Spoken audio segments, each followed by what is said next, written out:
Antara prinsip asas dalam kita membuat simpanan emas dengan mana-mana syarikat tuan-puan, pastikan kita beli emas, kita dapat emas fizikal macam ini tuan-puan.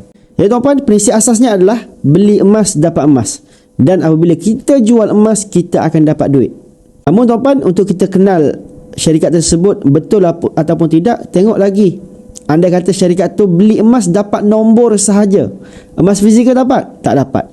Dan kalau kita nak jual, yang nombor-nombor dalam apps tadi nak jual tapi tak dapat duit, hanya dapat janji-janji manis sahaja tuan-puan, itu adalah scammer.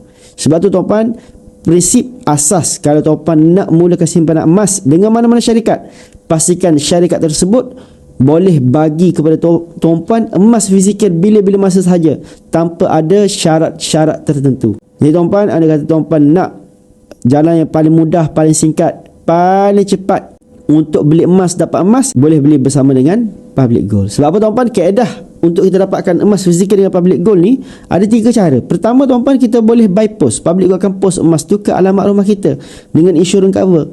Yang kedua, kita boleh pergi ke branch Public Gold yang terdekat untuk collect emas yang kita dah beli tadi. Dan yang ketiga, kita boleh keluarkan melalui Gold ATM.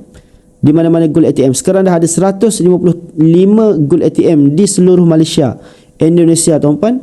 Jadi kita boleh keluarkan emas fizikal di situ. Jadi tuan-puan, Public Gold satu-satunya syarikat yang sangat memudahkan customer dapatkan emas fizikal. Sebab tu dia mempelbagaikan kaedah pengeluaran dan mempelbagaikan bentuk ataupun jenis emas supaya penyimpan-penyimpan emas tu boleh keluarkan mana-mana item yang berkenan di hati dia.